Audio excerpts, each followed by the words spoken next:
In the Matanuska-Susitna Valley of Alaska, the wind doesn't whisper. It howls through mountain passes, across frozen rivers, and straight into town. And when it does, it takes everything light with it. This is the story of Wasilla, Alaska. A city of about 10,000 people, known for its frontier spirit, its big box retail, and one surprising distinction. It became ground zero for the plastic bag wars. Over the next 20 minutes, we'll trace how a conservative Alaskan town decided to ban the plastic bag, why the debate became a flashpoint for American ideas about freedom and government, and what happened when the law actually took effect. To understand why Wasilla, you have to understand the Mat-Su Valley. It sits about 40 miles north of Anchorage, in a broad lowland framed by the Alaska Range to the north and the Chugach Mountains to the east. The valley is famous for two things: enormous vegetables grown under 20 hours of summer sunlight, and wind. Relentless, unpredictable wind that funnels through the mountain, passes like a river through a canyon. That wind is the beginning of the story, because in a place where lightweight waste can travel miles in minutes, a thin plastic shopping bag becomes something more than litter. It becomes a collective problem that no individual can solve alone. Residents reported watching bags skitter across parking lots, tangle in power lines, and hang from the branches of birch trees for months at a time. The wind made containment nearly impossible. That sight, a plastic bag caught in a tree against the Alaskan sky, became the unofficial symbol of the movement. Not an abstraction about ocean health or carbon footprints, just a visible daily reminder of a system that wasn't working. And in a region where the wilderness experience is the economy, the foundation of tourism and the core of local identity, that symbol carried real weight. Part 1. The grassroots. The movement to ban plastic bags in the Mat-Su Valley didn't start in Wasilla's city hall. It started 10 miles east, in the neighboring community of Palmer. Carol Montgomery, a Palmer resident, emerged as the central figure. She served as the unofficial chairwoman of the Mat-Su Zero Waste Commission's Plastic Bag Committee, a volunteer group with a long name and a simple mission. Before pushing legislation, Montgomery and her committee took a practical approach. They organized community events and handed out free reusable bags to Valley residents. The idea was to make the transition feel familiar before it became mandatory. But their most important contribution was rhetorical. They reframed the plastic bag problem from a question of personal responsibility to a question of physics. The argument was simple. Even if every resident disposed of their bags perfectly, the wind would undo it. Bags escaped trash cans, dumpsters, even the landfill itself. The product was the problem, not the person. That framing mattered enormously in a community that prizes individual responsibility. It took the blame off the consumer and put it on the object. And that made the conversation possible in a way it might not have been otherwise. Meanwhile, a parallel proposal was gaining attention at the borough level: a bag tax. Retailers grossing over $1 million annually would be charged 10 cents per bag distributed. Wasilla's mayor, Bert Cottle, pushed back against the tax. His position was direct. The goal is not another tax. If government was going to act, an outright ban was cleaner, simpler, and didn't function as a consumer levy. That distinction, ban versus tax, became the political fulcrum. Cottle positioned Wasilla not as a progressive outpost, but as a practical community choosing the most direct solution to a local problem. Part 2. The science. The wind argument was powerful, but the most compelling evidence came not from environmental theory, but from a research farm just up the road in Palmer. Dr. Bill Collins, a research biologist at the University of Alaska Matanuska Experiment Farm, maintained a herd of moose for the Alaska Department of Fish and Game.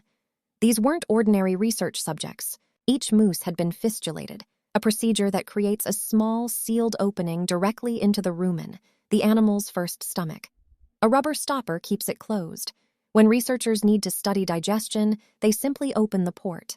In a video that became the centerpiece of the Zero Waste Coalition's advocacy, Collins removed the stopper and poured the contents of a moose's rumen onto the ground. What came out was not just partially digested vegetation. Mixed in with the plant matter were numerous plastic shopping bags, tangled and compressed inside the animal's stomach. Collins explained that the plastic wouldn't necessarily kill the moose immediately, but it occupied space meant for nutrients. Over time, digestive capacity was effectively reduced, leading to chronic malnutrition or starvation. A moose with a window into its stomach, filled with shopping bags. That image was harder to argue with than any policy paper. It was local, It was visceral, and it was undeniably real. The evidence didn't stop with moose.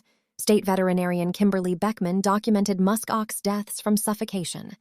At the Williams reindeer farm, caribou and reindeer were found with intestinal blockages from the same material. Then the science extended beyond land animals entirely, into the water, the food chain, and eventually, the dinner table. Polyethylene, the petroleum-based material in plastic bags, doesn't biodegrade. It photodegrades, breaking into smaller and smaller fragments under sunlight. Those fragments attract and absorb fat-soluble toxins like PCBs and persistent organic pollutants. When those contaminated fragments enter the marine environment, they're ingested by plankton. The plankton are eaten by small fish. The small fish are eaten by salmon. A study from British Columbia found that returning adult salmon were ingesting up to 91 microplastic particles per day. For Alaskans who depend on salmon as a primary protein source and a cornerstone of subsistence culture, that number reframed the plastic bag from a convenience item into a contaminant in the food supply. The combination of wind, wildlife, and the food chain gave advocates a three-part argument that was harder to dismiss than any single claim alone. Part 3. The vote. The formal move toward regulation began in the fall of 2017, when Mayor Cottle introduced Ordinance 1724, proposing a ban on single-use plastic bags within Wasilla city limits. The proposal triggered 2 public hearings and extensive community testimony. These were not quiet procedural sessions. The debate drew large turnout from both sides, and it wasn't really about the bag. It was about the proper role of government in the lives of Wasilla's citizens. Should a city council dictate what a store can hand to its customers? And if they did, what might they regulate next? Supporters brought a multifaceted argument. The aesthetic degradation of the valley was a threat to tourism. The wildlife evidence was undeniable, and there were hidden costs.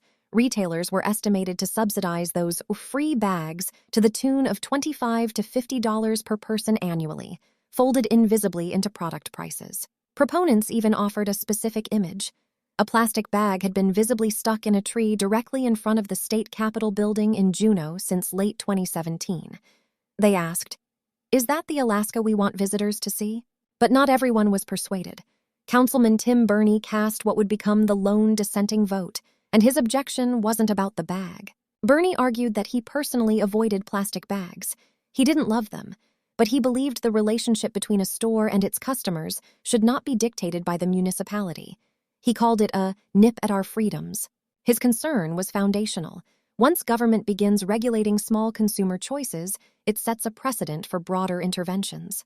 In a city where the memory of Sarah Palin's mayoralty still shaped political identity, that argument landed with weight. On January 8, 2018, the Wasilla City Council voted 5-1 to adopt the ban. Effective date, July 1, 2018. Part 4, Day 1. In the months between the vote and the effective date, Wasilla's retailers prepared for the switch. Paper bags were ordered. Reusable bags were stocked near registers. Signs were printed explaining the change. July 1, 2018. The ban took effect. Across Wasilla, shoppers walked out of stores carrying paper bags, reusable totes, or simply holding their purchases in their arms. The economic reality became visible immediately. One small grocer reported that paper bags cost roughly 7 cents each, compared to half a cent for the old plastic ones. Some businesses absorbed the difference. Others passed it on. Initial consumer reactions were largely positive or indifferent. Interviewed shoppers in those first weeks were, by local reporting, untroubled or in favor. The complaints that did surface were specific. What about trash can liners? What about diaper disposal? But buried in the ordinance's design was a detail that would become the story's central complication. The ban applied only to bags thinner than 2.25 mils. Thicker plastic bags were still legal. Major retailers responded predictably. The Wasilla Walmart simply switched to the heavier bags and began charging 10 cents each. From the outside, it looked like compliance. From the inside, it was something more complicated. The new bags were 5 times heavier than the old ones, which meant that to stock the same number of bags, Walmart had to order 5 boxes for every one it previously shipped. More trucking, more storage, more plastic by weight entering the Alaskan waste stream. State Representative David Eastman was among the most vocal critics. He reported that by October, the Wasilla Walmart had actually run out of the new heavier bags entirely. The logistical chain had simply buckled under the volume change. Critics called it a kudos to the plastic bag lobby. The ban had inadvertently produced more plastic by weight, not less, and there was little evidence consumers were reusing the heavier bags. They were treated as single-use, just thicker and more expensive.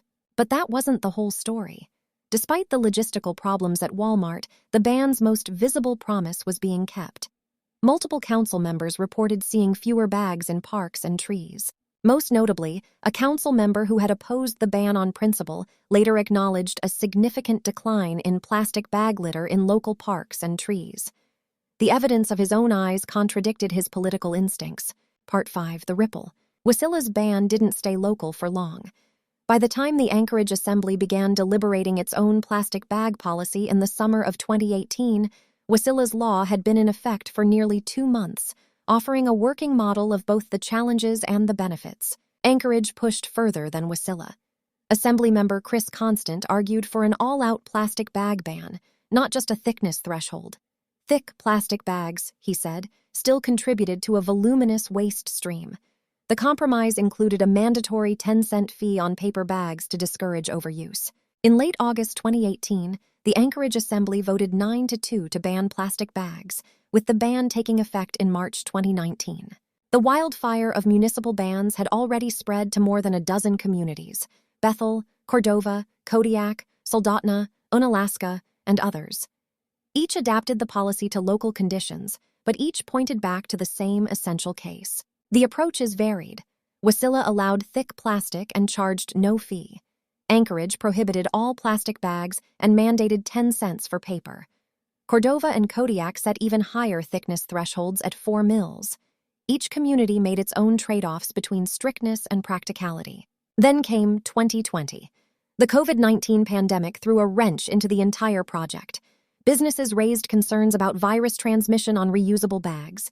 Paper bag supply chains tightened. Anchorage suspended its ban entirely. The suspension lasted until September 2021. By then, medical understanding had evolved. There was little difference in virus transmission between plastic, paper, and reusable surfaces. The ban came back. Part 6. The Legislature. As municipal bans proliferated, Carol Montgomery and her coalition shifted their focus upward to the Alaska State Legislature.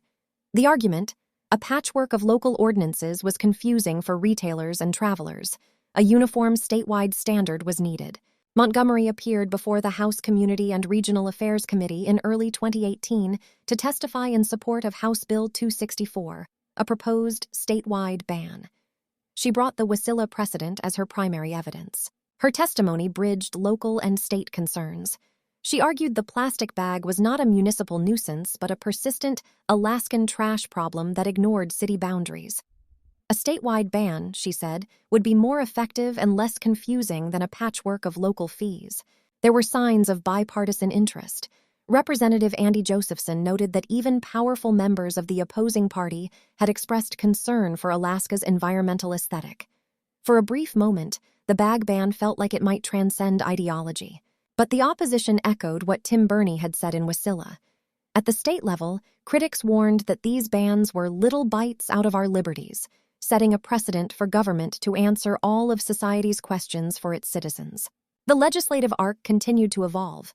In 2024, Representative Josephson introduced House Bill 354, targeting expanded polystyrene foam, commonly known as styrofoam, in restaurant food packaging.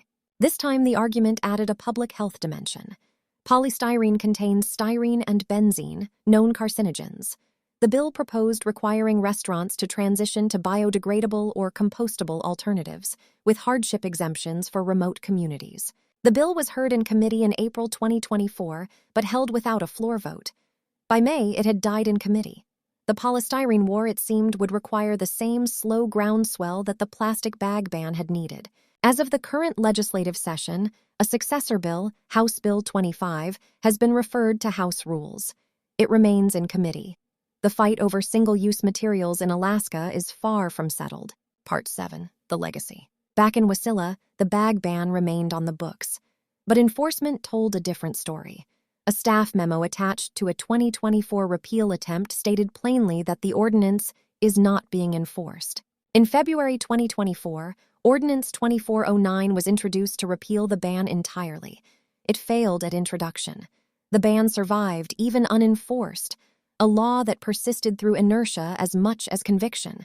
So what did the wasilla experiment actually prove? Several things. First, that even in a politically conservative community, practical concerns about wildlife and community cleanliness can override ideological objections if the evidence is grounded in local reality. Second, that local meteorological conditions and local wildlife are the most effective drivers of environmental policy in Alaska. Abstract climate arguments struggled. A bag in a moose's stomach succeeded. Third, that implementation details matter enormously. The 2.25 mil threshold was intended to encourage reuse, but instead, it invited thicker, single-use substitutes. Policy design is where good intentions meet material reality. And fourth, that incremental municipal success is the most reliable path to broader state-level action. Wasilla didn't solve the problem, but it made the conversation undeniable. Throughout this story, Palmer and Carol Montgomery served as the conscience of the valley. Her persistent, patient advocacy, the bag giveaways, the council testimony, the legislative hearings, provided the steady pressure that kept the issue alive across years and across levels of government. The story of plastic in Alaska is not over. The polystyrene fight is the next chapter. The enforcement question remains open, and the fundamental tension between frontier liberty and ecological responsibility has not been resolved. It's unlikely it ever will be. But the arc that began with skittering bags in the Mat-Su wind has permanently altered the state's relationship with single-use materials. A conservative community looked at the evidence, argued fiercely, and chose its wilderness legacy over the convenience of a disposable bag. 3 frames defined this debate and define every version of it still to come. The blight frame, that visible litter degrades a place people love. The freedom frame, that government should not decide what a store can hand its customer. And the consequences frame, that even good policy produces surprises when it meets the real world. The Matanuska-Susitna Valley is still there. The wind still howls through the passes. The moose still graze in the meadows. And in the trees along the highways and the parks, there are, by most accounts, fewer bags than there used to be. Whether that's because of the law or the culture it changed or simply the passage of time depends on who you ask. But the conversation happened. And in a democracy, that's where everything starts.